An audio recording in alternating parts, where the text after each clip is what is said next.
Blues lose 5-0 to, ironically, the Minnesota Wild. Man, what a disappointing first game. And man, it looked like a first game of the NHL season for the Blues. Season started Tuesday. They had 2 days to take off. And man, it showed. A lot of miscues, a lot of inexperience came out in that game. And it was really a disappointing watch. Disappointing watch as far as the plays, and really disappointing as a fan to watch as a home opener at the end there. Like, most seats were empty in the lower bowl. Just really, really tough look. But the rust is expected. Being a first game, you got a bunch of new guys, a bunch of younger guys back in the lineup, some new faces as well. So it is definitely expected to have some hiccups for sure. And there were really hiccups all over the ice. Not so much for Minnesota. They played a very balanced game. But the officiating was a little rough as well. One of the biggest things right away, not to even do with the game, but growing up watching the Blues for so long, you have John Kelly as the voice of the Blues on TV, and he is gone. And that really resonates with me. I love Chris Kerber. I think he is fantastic as somebody to step into that role. But I always know him as the radio voice and not the TV voice. So it's definitely going to take a little getting used to. I love Kerbs. I think he does a phenomenal job. But yeah, John Kelly being gone. It was bad enough when Darren Pang announced he was leaving St. Louis, and now John Kelly's gone to LA. And it was still really surprising, even though I knew that was happening, to turn the game on and hear Kerbs calling it. Just really weird. They said pregame some facts from last season, and one that really stuck out to me was the Blues were 28th on the penalty kill last season. And the reason that resonated so well with me is Falk takes a high sticking penalty 34 seconds into the game. Now, yes, he hit Eriksson Ek in the nose. 2 minutes, you can't do that. But, man, Minnesota was selling some pretty minimal calls the entire game, and sold them well. In view of, if you're the ref viewing the play, I mean, they're selling it well enough that you have to make that call. And it showed. I mean, the calls were pretty one-sided, and then it came back pretty even, and then it went one-sided again.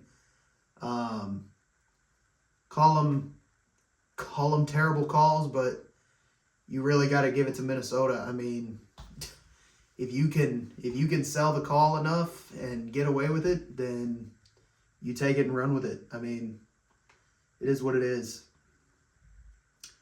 9 minutes in, Matthew Joseph tripping Matt Boldy, and Boldy went down pretty easy. But again, selling the call.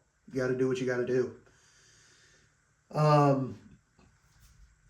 What I saw really early that looks really exciting for me is defensemen rotating in on offensive plays.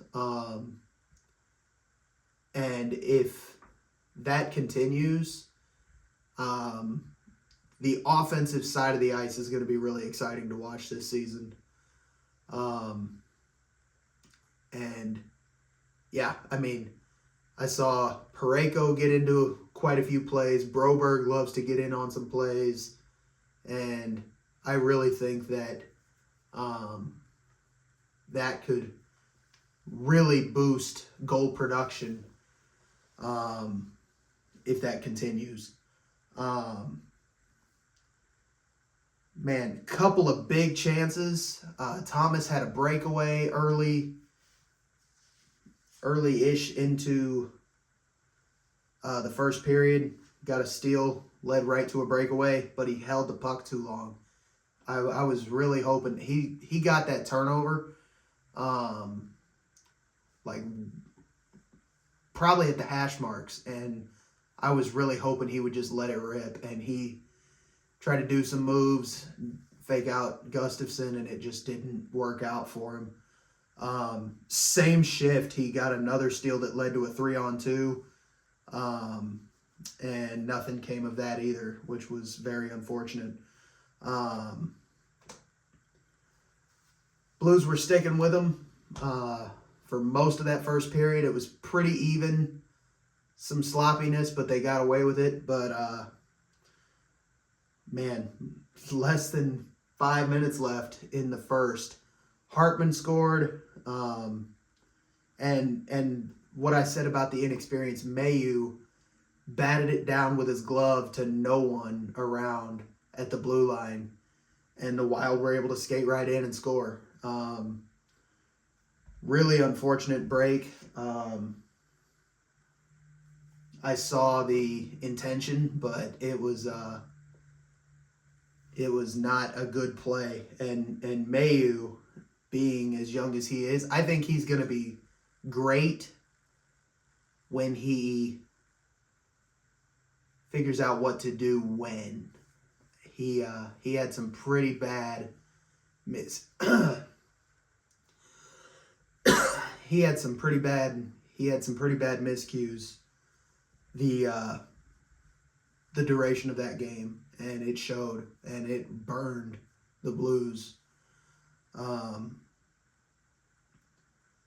And a minute and a half later, Boldy gets a goal off of a Kaprizov shot. Kaprizov shot it. They say he shot it. It looked more like a pass into the middle and Boldy tipped it in, but he's all alone in front of the net. He went to the net all alone. 4 guys are standing around watching him, and it's unacceptable. Yeah, lots of miscues were in the first. Careless icings, missed assignments like on the Boldy goal. The Wild played, hats off to them. They played defensively. They played defense to perfection. Taking away passing lanes, active sticks the entire night. And it was phenomenal to watch on a defensive aspect if you're not a Blues fan. Second period, the Blues came out blazing. I mean, they were firing pucks on net. But what killed them is they were just shooting to drive the shot counter up. There was no good shot selection. Any shots that were taken were not good shots. They were just shots on net. And depending who you ask, any shot on net's a good shot on net, because it could take a bounce, it could hit somebody or something and make its way in, of course. But you're talking most shots on goal that second period were open lane from the point to the logo on the chest of Gustafsson. And that's not good shot selection at all. You got to be able to pick out the right shots. And not many of them were the right shots to be taking. To hand it to the Blues, they held Minnesota to no shots for 12 and a half minutes. And the first shot that Minnesota got, Eriksson Ek scored. And it was a rebound off the post. And again, another miscue, defense not clearing up rebounds. It was behind Binnington, no one's around. Kaprizov tipped it and it hit the post. Dropped right for Eriksson Ek, who was on Binnington's left, and Kaprizov was on his right. And defense is nowhere. So, really unfortunate break. Monty shuffled the lines about halfway through the second, right before the Eriksson Ek goal.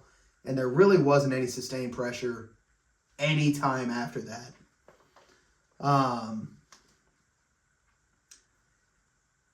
And yeah, about 5 minutes later, Ryan Hartman got a goal. And this is the one call that probably should have been held. Hartman closed his legs on Parayko's stick, so Parayko was forced to skate to the boards and try to play the puck with his feet instead of his stick because Hartman was holding it. No call. And Parayko turns it over because he's trying to play it with his skate. And they get a pass right to Hartman because he opened his legs and skates in all alone and scores. So that was a really bad break to go down 4-0. And that's how the second period ends. And the life's out of the sails at that point. I mean, the wind's out of the sails. Just demoralizing performance-wise from the Blues in the second to have so many chances and concede 2 goals on 5 shots in the second. I think they said shots were like 18-5 in the second period, and the Blues concede 2 and can't score 1.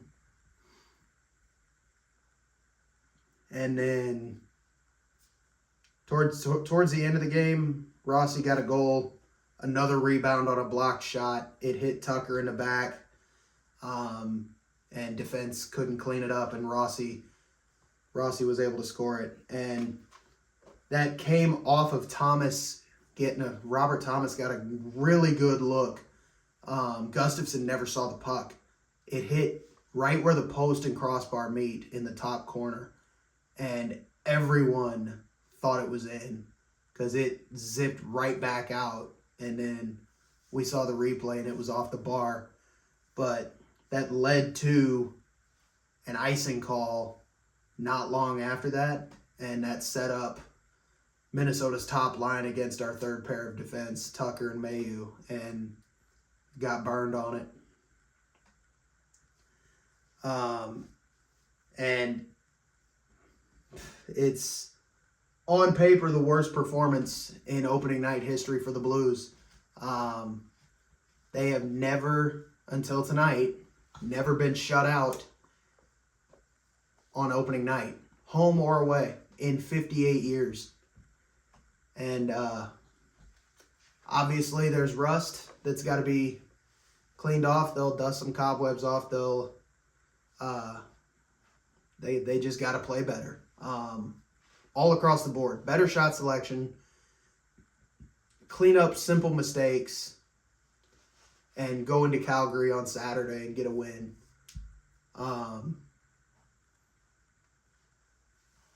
I've seen so many projections that the Blues have.